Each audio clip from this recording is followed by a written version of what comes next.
After an eventful Week 6, Week 7 did not disappoint in providing exciting games that have solidified some teams as legit contenders, and also showcased some not so exciting games if you're a Raiders, Dolphins, or Jets fan. In this video, I'll go over my top 4 games from Week 7 and leave timestamps for each one, just in case you want to skip to your favorite team or game. Before Week 7 started, I had posted a short predicting the winners. The goal was not to miss 4 or more picks.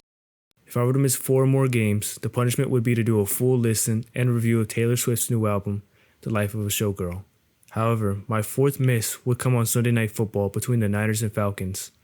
I had finished off Week 7 with a prediction record of 10-5. So, I will include my full review of the album towards the end of the video if you want to stick around for that. I will try again next week in Week 8 to predict games.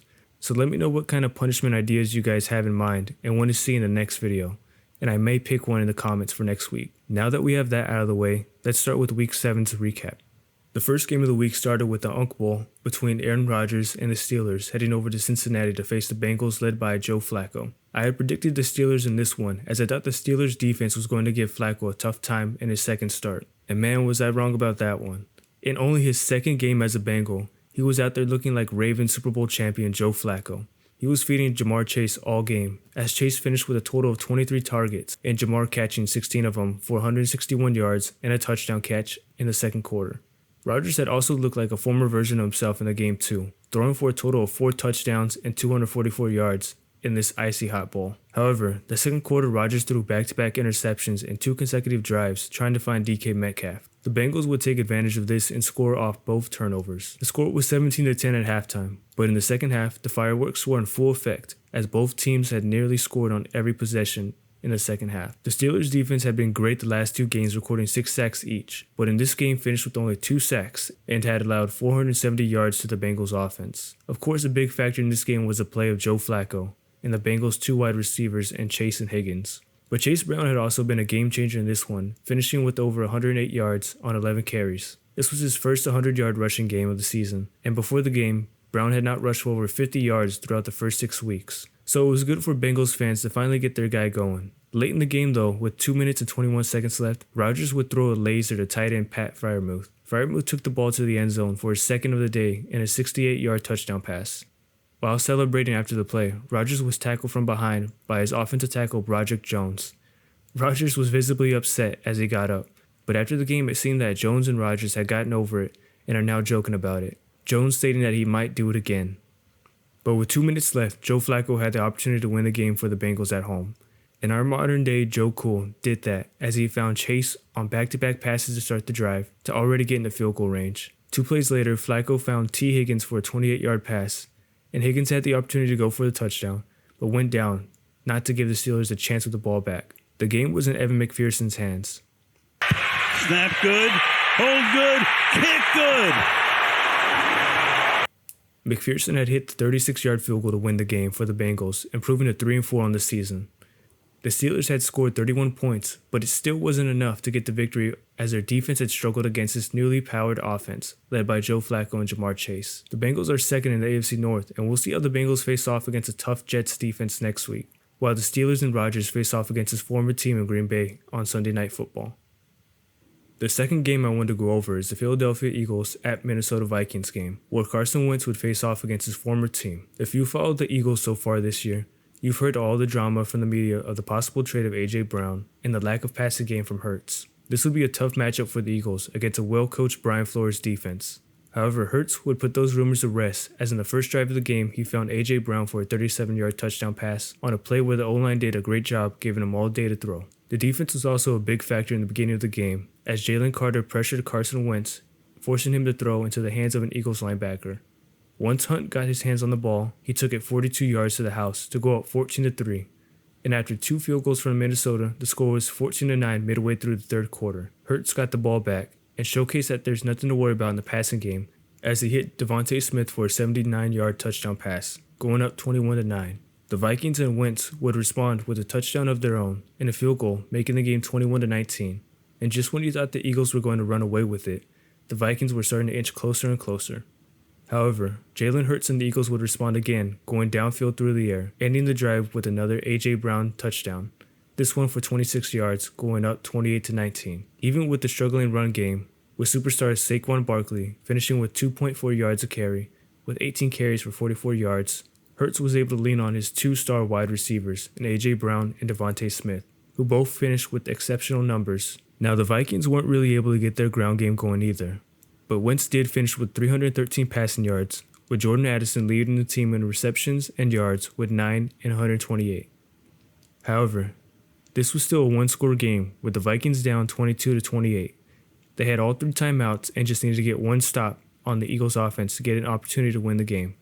And on 3rd and 9, after an incomplete pass, it was looking really close to happening. But when the Eagles really needed it most, Jalen Hurts was able to find A.J. Brown for a 45-yard third down conversion. The Philadelphia Eagles would run out the clock and improve to 5-2, while the Vikings fell to 3-3 on the year. We'll see how the Eagles' offense is able to get the ground game going, as Barkley is yet to top 100 yards through a game after 7 weeks. The Eagles get their rematch in Week 8 as they host the Giants, who beat them 2 weeks ago, while the Vikings have a short week as they play the Chargers on Thursday Night Football.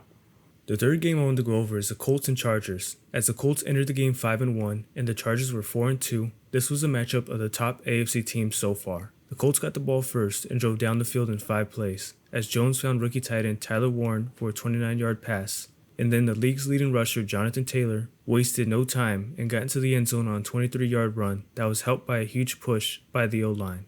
The Colts never really looked back after that. They scored touchdowns on their next 2 drives, as Daniel Jones found wide receiver Michael Pittman for a 4-yard touchdown, and then Tyler Warren on a 5-yard touchdown, going up 20-3 midway through the second quarter. The Colts defense was locked in, and the Chargers' last 2 possessions of the half resulted in Justin Herbert picks. What made it more frustrating for the Chargers and Herbert is that on both drives they were actually driving downfield into Colts territory, but every time they would get close to the end zone, the Colts defense would bend but not break, as they were able to force 2 Herbert picks, one at the Colts' 28-yard line and then the other at the Colts' own 8-yard line before half. The score was 23-10 at half, and it was really looking like the Colts were going to run away with this one. However, in the second half, both teams would trade punches, as the first 5 possessions would be resulting in touchdowns, 3 for the Chargers and 2 for the Colts. Herbert and the Chargers were finally able to convert in the red zone, as Herbert threw for 3 touchdowns in the second half, but the Colts seemed to match each one of the Chargers' touchdowns, as Jonathan Taylor would score 2 of his own on the ground for the Colts. What really put the game away was a 21-play drive that went 67 yards for the Chargers. That unfortunately resulted in a turnover on downs. That drive took 9 minutes and 14 seconds and took a majority of the fourth quarter. The Colts would win the game 38-24, and after watching this game, it's easy to see how well put together this Colts team is and why they have the leading rusher in the league. With the talent of Jones, Taylor, and the O-line, they'll be hard to stop this season. The Colts are now atop the AFC with a 6-1 record and play the 1-6 Titans next week. We'll see if the Titans are going to be able to stop this offense in Week 8. Now, it's not the end of the world for the Chargers, but they'll need to improve defensively, and the run game will need to improve as well. But this could be easier said than done, especially with the injuries the Chargers have dealt with. They are still above 500 with a 4-3 record, but are on a short week as they face the Vikings on Thursday Night Football. The final game I want to cover is, in my opinion, the game of the week between the New York Giants and Denver Broncos. This game started with a tribute to the late Demaryius Thomas, as he was introduced into the Broncos Ring of Fame. Not only was he a great player for those mid-2010s Broncos teams, but I've heard nothing but great things about Demaryius Thomas as a teammate and person. This game started with the Giants scoring a touchdown in each of the first 3 quarters. The first 2 were touchdown passes from Jackson Dart. The first was a 44-yard pass, and then a 13-yard pass to fellow rookie Cam Skattebo. The Giants' defense was swarming this Denver offense, as the key play in the first half was stopping Bo Nix and the Broncos on 4th down at the 1-yard line to keep Denver scoreless before halftime. And after a 31-yard touchdown run by Tyrone Tracy Jr., the Giants were up now 19-0 heading into the fourth quarter. It was looking like the Giants were going to pull off a major upset against the Broncos, but nobody was expecting what the Broncos were about to do next. The Broncos would finally put together a drive resulting in points, as Bo Nix and J.K. Dobbins were able to drive down the field, resulting in a 2-yard touchdown pass to Troy Franklin. However, the Giants' offense would quickly respond, driving down the field with help from an 18-yard run by Cam Skattebo, but the Broncos' defense was forced to 3rd and 17 and looked to get the ball back to the offense. And he'll cut a pass, caught on the ricochet. It's grabbed here by the galloping Johnson. He'll be chasing the play. In the fourth quarter, when things were getting close, Dart had come up clutch for his team and was putting this game out of reach, with the Giants up 26-8. Bo Nix would fight to still keep his team in it, and was doing it through the air and on the ground. After the Giants' touchdown, Nix would drive the ball down the field, and on 2nd and goal, Nix would take the ball 7 yards to the end zone and convert another 2-point conversion, making the score 26-16 with 5 minutes left. The Giants just needed one more good drive to put the game away, and on 3rd down to put the game out of reach, Darthead saw Theo Johnson and threw him. Pressure in the throw, intercepted. It's picked off by Sternad. He breaks the tackle, breaks another. That pick was costly for the Giants, and Dart knew it. The Broncos took full advantage of this and scored a touchdown as Nix found R.J. Harvey for a 2-yard touchdown pass. The Giants would punt, and the Broncos were looking to take the lead now, and that's what Bo Nix was able to do after finding Marvin Mims for a 31-yard pass and then Evan Ingram for a 20-yard pass that got them into the red zone. Bo Nix did the rest as he took the ball 18 yards to the end zone, making the score 30-26 Broncos. The game wasn't over yet, but the Broncos had gained major momentum.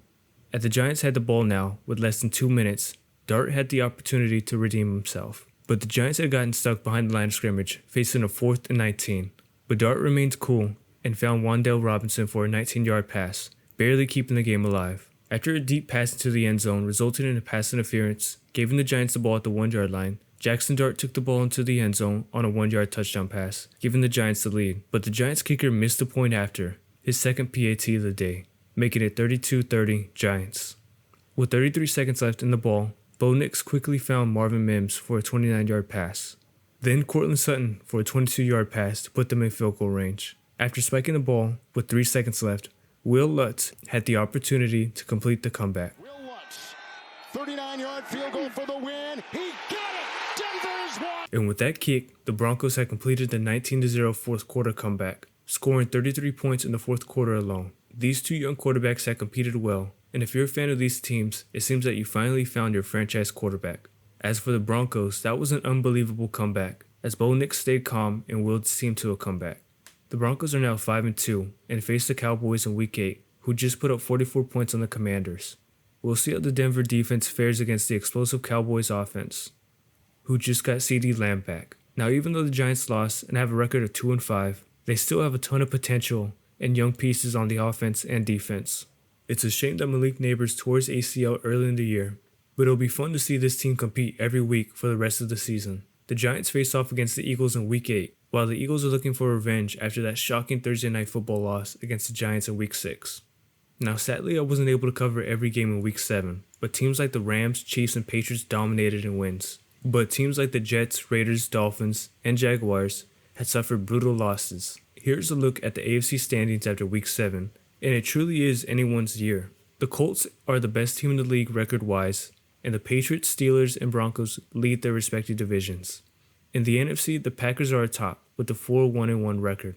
The Eagles and Buccaneers lead the East and South right now, and the 49ers are atop the NFC West, but that division is honestly stacked with the Seahawks, Rams, and 49ers all with a 5-2 record.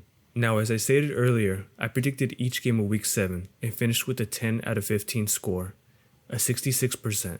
I'll show you my predictions on screen right now. And right here, I'll show you the 5 games I missed. As promised, as part of my punishment, I am required to do a full listen and review of Taylor Swift's new album, The Life of a Showgirl. It's no secret that Taylor Swift is statistically the best artist in the world right now, and I want to find out what made this album one of the biggest albums released since 1991, sales-wise. Now, I honestly listened to the whole album while making some of the graphics, and actually had to re-listen to some of these songs to give a more detailed review. But after the first listen, it wasn't really as bad as I thought it was going to be, and I've seen people react to online. Then again, it's not like I go through the comment sections of people that support or listen to Taylor Swift. In my opinion, I think that the first 3 songs of the album are the best. If I had to pick a favorite on the album, it would probably be the opening song called The Fate of Ophelia. And if you're a retail worker, you've probably heard this song over 10 times a day over the past 2 weeks. Now, there were some songs on the album I didn't really care for, but I mean, it's not like I'm the target audience for a lot of these songs. To conclude, were there a few songs I added to my playlist that I only listened to with headphones on? I don't remember. At the end of the day, I give the album a solid 6.7 out of 10. Now back to football. I think I finally learned my lesson picking the Dolphins this year. Thank you guys for watching, especially if you made it this far into the review. Hope you guys have a great rest of your week, and say something nice to a Raiders fan. They're really going through it right now.